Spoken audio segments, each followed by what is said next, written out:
we are going to be talking about fear into confidence in a specific story about snakes.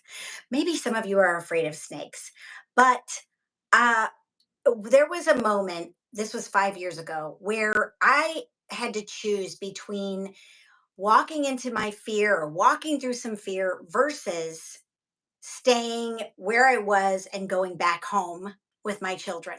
So, Melissa K. Range, Igniting Change. Glad you're here to join me today. I come on these videos. I said I was going to try to come on at noon every Wednesday. But I think what ends up happening because I work out in the morning and I'm taking care of my family, I'm just going to say 12:30. So we're going to shoot for 12:30 every Wednesday, but I've been doing a lot of shorts so that people can see what I'm really teaching on my channel, and they're just little snippets every day that can give you some tips, tricks, wisdom, intuitive hits about turning fear into confidence. So, I had some choices during this trip to Colorado 5 years ago. So, let me set the stage for you. My friend has a house in Colorado, and one of my other friends had gone to her home and told me about her experience. And this was the year or two before, and said how beautiful it was, how amazing it was, how lovely it was in Colorado at this woman's home. And so I decided during COVID that we needed to get out of town and we needed to go do something fun. And I wanted to be with my children on a vacation. And so I asked my friend if we could use her house in Colorado for a few days. And she said, sure. Now, mind you, this was on the cusp of my one of my children missing out on her or having an issue with one of her AP exams. And she said, Mom, as long as I can take my AP exam in Colorado, we're good to go. And I checked into it and I said, yes, this woman has a very nice home in Colorado and you will have your own private room. You can take your test. And I want to make sure my microphone is working. Yes. And so all was well. So I packed up my three children. I'm a single mom. I packed up my three children in the car. We had a van and I packed it up and we got on the road to Colorado. Now, mind you, I'm the only driver. And when we got about 11 hours into our trip into Colorado, I said, we need to stop. Mom needs a break. Mom is going to get some rest. So we stayed in a hotel overnight. The next morning, I woke up and I received a call from my friend. And she said, Melissa, I just want to let you know that a rattlesnake was found in my home in Colorado. And we were probably about 3 or 4 hours from the destination. And I was sitting there thinking, what am I going to do? I've got three children. They found a rattlesnake in her house. Do we continue on or do we stay here? Because we were in the middle of nowhere, like on our way to Colorado. And I told my children, and my children said, well, what does the caretaker say about the home? And the caretaker was really panicked that there was a rattlesnake in the home, of course. It was in the garage. And my friend said, why don't you just chill out, hang out in Denver for another night, and we'll see if we find any other snakes in the house? And I said, that sounds like a plan. So I found a hotel and we stayed the night in Denver, Colorado. And I was waiting for the caretaker and my friend to text me or call me about what the snake situation was in her home. And she said to me, oh, this has never happened, Melissa. I've had this house for years. We've never had a snake in the house. I've never even seen a rattlesnake. And I'm thinking to myself, wow, well, this is amazing. Uh, she's never had a snake. And here Melissa comes with her three children alone to go to Colorado and stay in this gorgeous home overlooking the mountains. And so, in my mind, what is going through my head? I'm thinking, what is this there to teach me? Why do I need to learn this lesson? Snakes, actually, snakes, if you don't know anything about snakes, snakes have healing energy. Snakes can be the Kundalini energy, if you all know what that is. And so I'm sitting there and I'm not afraid of snakes. I'm not afraid of snakes. I've never been afraid of snakes. I've had a giant boa constrictor around my neck, but I have my children with me, and my children, weren't really super scared, but they had a feeling like, okay, there's been a rattlesnake in the house. That's something different. Garden snakes, no big deal, but rattlesnakes, they're poisonous or venomous, I should say, venomous. And so we were sitting there and I was hemming and hawing and I was thinking to myself, am I going to let fear prevent me from going on this amazing trip with my children and being in a beautiful location to hike and to spend time outdoors, go whitewater rafting? Am I going to turn around and drive 12 hours home because I'm afraid? And this is a moment, you all, that sometimes we reach in our life where we have to decide, am I going to stay stuck or am I going to just turn around and not go through the fear? Or am I going to walk through the fear, pursue the fear, step into the fire, I like to call it? Because I had a choice. I could choose to turn around and go home, or I could choose to chance this event and see what would happen. And my friend was pretty confident that there would be no more snakes. But the caretaker was really scared that there would be more. And he was afraid of snakes, you all.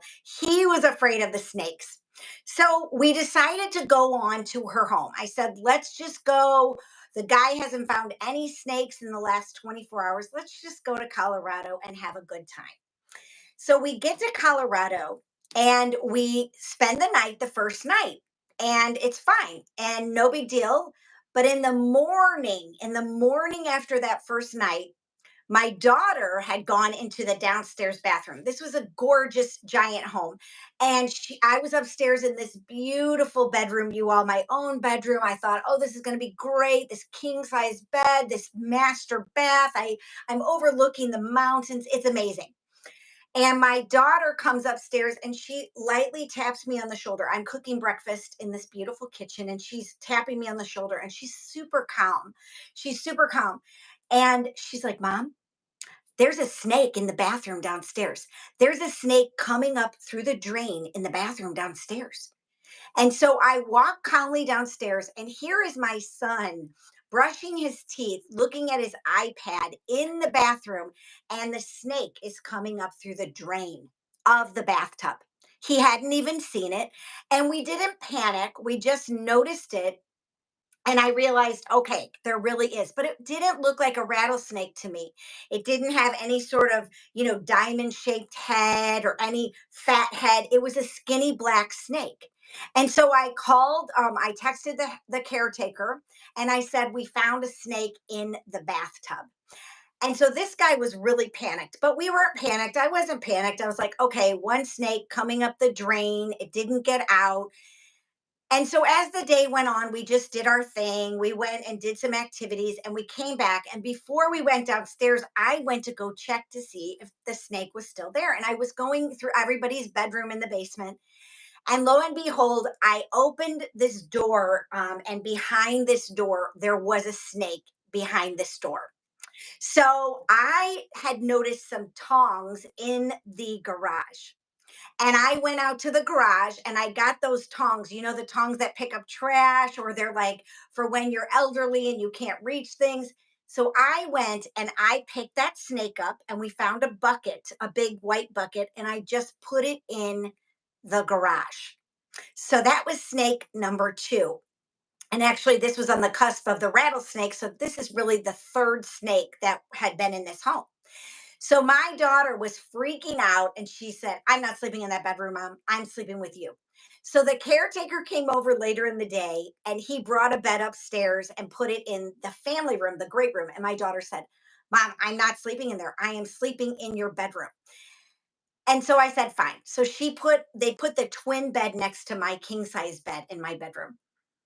And so then he laid a bunch of glue traps around the house for the snakes. And so later in the day, of course, or maybe it was the next day, my daughter was freaking out because the glue traps were catching some bugs. And so she decided the next day that she did not want to sleep in her room. And so she came up and they put her bed in my room. So my son was the last one down in the basement, and we had gone to do an activity, and we came home, and there was another snake in a glue trap in one of the bedrooms. So that was another snake. So here we are at snake number four. And the next day that we were there, my daughter, we left and she took her test, her AP test. And we came back and looked downstairs, and there was another snake downstairs in a glue trap. So we're up to 5 snakes. So I'm sitting here going, well, there must be a snake problem. So by this time now, my son had decided to move into my bedroom as well. So you all, I'm in this beautiful bedroom, and I thought it was going to be this quiet sanctuary for me. And here, all three of my children are sleeping in the bed and on mattresses in the bedroom.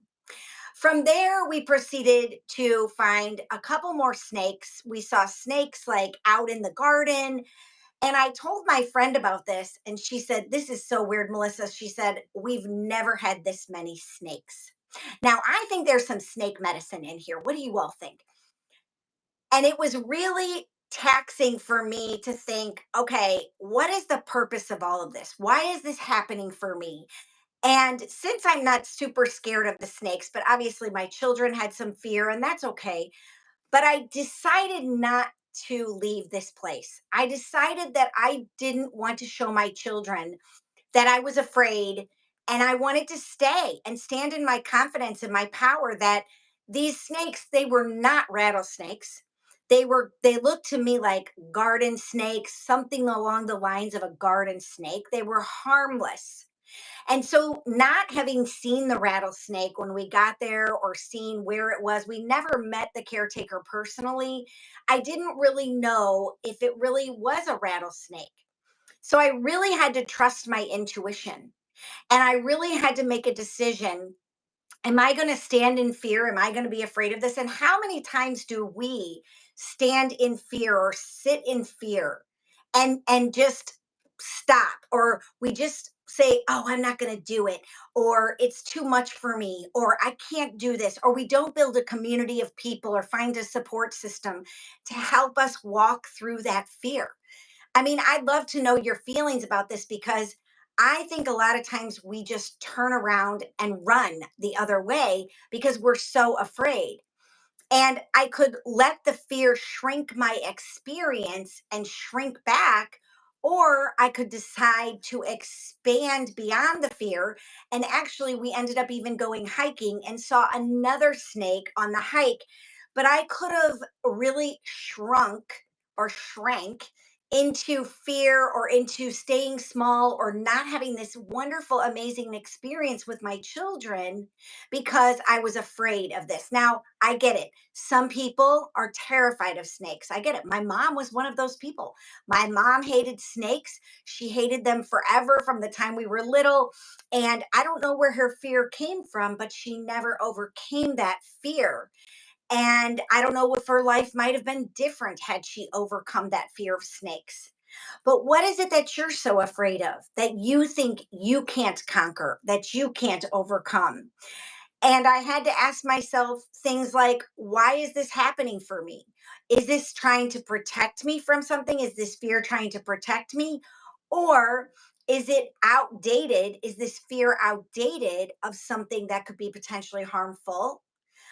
And it's causing me to expand. Is it keeping me from living the life that I want to truly live? Because if we're sitting in fear, we're not living, you all. We are not living if we're sitting in fear all the time. And so many of us have wants and dreams and desires and goals and things we want to accomplish and do. And are you just going to let life pass you by? Or are you going to go after those things in your life that you really want? Because, that's what living truly is. And I've had a mentor for many years, and he talks all about how his clients truly live. They truly live because they're willing to take every step to get where they want to be. They go from point A to point B, and they get there moving through and walking through some of the scariest, most frightening, overwhelming things they could ever imagine doing. Is that you? Are you willing to do that? Are you willing to chase your dreams and stop playing small and get over your fear? Because I know that when my body is also feeling things and getting really anxious and like getting really overwhelmed, it's like I'm going forward and I need to keep going.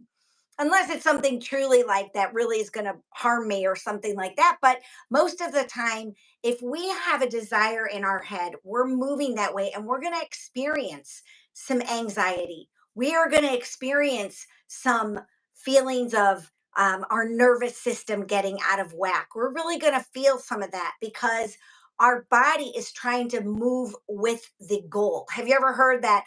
Like your body and your mind will try to talk you out of what your soul really wants. And we all have those desires because we're creators and we're meant to create. And I was meant to go to Colorado and I was meant to experience this scary 9 snake event while I was there so that I could realize and show my children that I wasn't afraid. Show my children. And don't get me wrong. I mean, I was a bit nervous about them sleeping downstairs and the fact that there had been a rattlesnake, but I hadn't seen the rattlesnake with my own eyes. And I did see those other snakes and I knew they were not venomous. So in reality, I really wasn't afraid that somebody would get bitten or injured from the snakes. I was just more thinking, okay, this is really unpleasant to have all these snakes, or if there's a snake in your bed. Now, mind you, the snakes never were found in my bedroom or my bathroom, only in the basement. And they ended up finding more snakes over the course of a few months, and then they resolved the problem because I think what the guy said was they were coming through like the septic system or the septic tank. And my friend laughed about this. She's like, I don't know why this happened for you, Melissa, but I've had this house for years and we've never had any snakes. And so it must have been to teach me to step into my fear or step into this fear about going on vacation with my children by myself and continuing to push through what we thought might be a dangerous situation.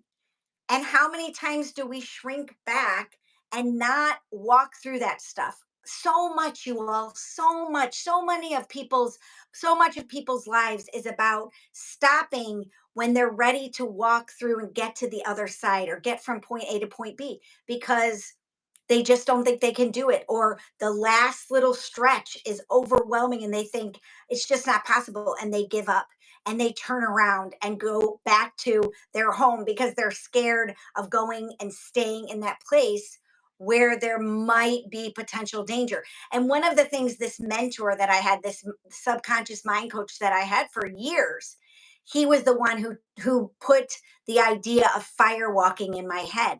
But he also took people rattlesnake hunting, he took people parachuting, and he took people shark diving. So he did these extreme things in order to remind them of their human potential. And that's what I'm here to do. I'm here to remind you that you have the power within, that you're capable, that you can do it, that whatever it is, you can dream it, you can achieve it. Who said that? Napoleon Hill. But whatever you can dream, you can go and get it because it's possible. And the human potential.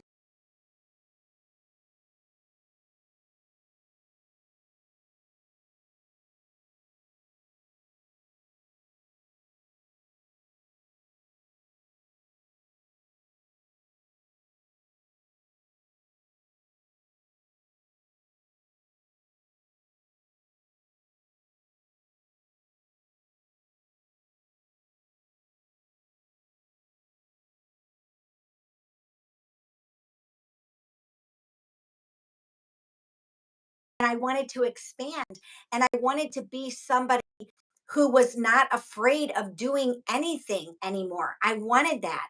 And I wanted to show my children that they're capable as well, and show all the people that I mentor and show my family that they're capable. So all of that stuff radiates out to other people. When you do something and you accomplish something or conquer a fear, that is when people say, wow, how did you do that? Or why did you do that? Or do you think I could do that? And you can say, yes, You can do it if you're afraid of it. And I don't want to be somebody that lives in fear. And so I decided to live in this house with snakes because I wanted to prove to myself and to my children that we can do scary things, or we can step through and work through hard things in our life. This fear was not a stopping point. It was really an initiation. And so many times in life, you all, we go through so many initiations, and you have to start seeing it that way. It's like, okay, I'm at this initiation. Now I've risen a level. I'm at another initiation. I've risen a level. And that year was a big year for me. And I was in a lot of grief. I think I mentioned that in previous videos, but I was in a lot of grief, but I kept trying to push myself out of that grief. And this was one way that I could do it, was going to a beautiful place in the mountains, spending quality bonding time with my children, living with snakes, which I just mentioned a few minutes ago, are very healing. The snakes are the kundalini energy, but snakes are healers. Snakes are powerful healing medicine. And so I saw the snakes as actually being a good thing for me and my children, that I was there to heal. And I was there to heal. I was there to breathe the fresh air and see the mountains and smell the flowers and hike and do all those wonderful, amazing things with my children. And so our perception is a really big part of things. And this is something that I've learned and I've really practiced and implemented. How do you perceive things in your life? How do you see it? You can see it as a house full of snakes. Oh my gosh, we're going to die. Or you can see it as, wow, a house full of snakes. What's the healing medicine? What's the sign in this? How can this invite me to rise? What can this teach me? That is how I looked at it. And I had a lot of practice before that, you all. I didn't just walk into a house full of snakes with no what could I say, with my consciousness not aware. I am a very aware person consciously. A lot of teaching and a lot of really open awareness under my belt when I went through this. And so, if you're just starting out, if you are somebody that just wants to walk through a small fear, this is my suggestion for you. Go do something little that puts you a step forward. Go do something small related to that thing you're afraid of. If it is snakes, let's just say, go look at things on the internet related to snakes. Go watch some videos, maybe. Go, look at a magazine or go to the zoo. And we have a beautiful zoo where I live, and you can go see hundreds of snakes. Go watch them with a different awareness. And there's lots of ways to overcome phobias, and you can go look online for that. But I think that these are the things that I do. I build myself up every day in order to conquer more and more fear. And if I am scared of something and I know it's coming and I'm going to have to do it at some point, I will express it to someone I trust, or I will say to somebody or write it down in my journal, hey, I'm feeling a little nervous about this. I'm a little scared. And then I open up about it, that I have this fear. And I seriously think, how am I going to overcome this? What am I going to do? Why is the fear showing up? What can I learn from the fear? What's it trying to teach me? So that is my message for today, to announce that I will have my Find Your Fire program for women up and running, hopefully in a couple of days. So I will be bringing that information where you can go do my evergreen online program called Find Your Fire. And it's a 5-week program. And I will also be opening up a coaching and mentoring sort of once a month thing. And I'm working on that too. But I'm really excited because I really, really want to help people walk through their fear. And I want people to start trusting themselves. And I know over the last several years since the pandemic, a lot of what people don't have is trust of themselves and trust other people. And this is really a big deal. And I've been learning a lot about this and listening to podcasts about this, is that we lost a lot of trust. And I did too. We lost a lot of trust in ourselves. We lost a lot of trust in external parts of our world. And we need to get that back. because that's hugely important, especially when you're trying to walk through fear and go into confidence. So look for me to bring that information about my program. It's called Find Your Fire. And after listening to this video, if there's something that you'd like to share about a fear you have in the comments, please do. I would love to hear it. I would love to know, what you're working on, what you're working towards, because it's so fun. It's so fun. And I was going to do my video about transformation, but I decided not to because I wanted to do about the snakes because that's what my intuition told me to do today. But I love, love, love watching people transform and walk through their fear to get the transformation. That is my favorite part of my work. And I see people all the time walking through fear and doing the do and getting that transformation. And for me, that is so awesome. So I hope you all have a super duper wonderful day. Thank you for joining me today. Please subscribe to my channel, share my channel if you know anybody that's trying to walk through some major fear in their life, or even small fear. I would love to inspire, motivate other people. That's my jam. That's what I love doing. And I hope you will join me again next week, Wednesday at 12:30. And I will see you there, be square or not. And I will talk to you soon. Melissa K. Range, Igniting Change, signing out.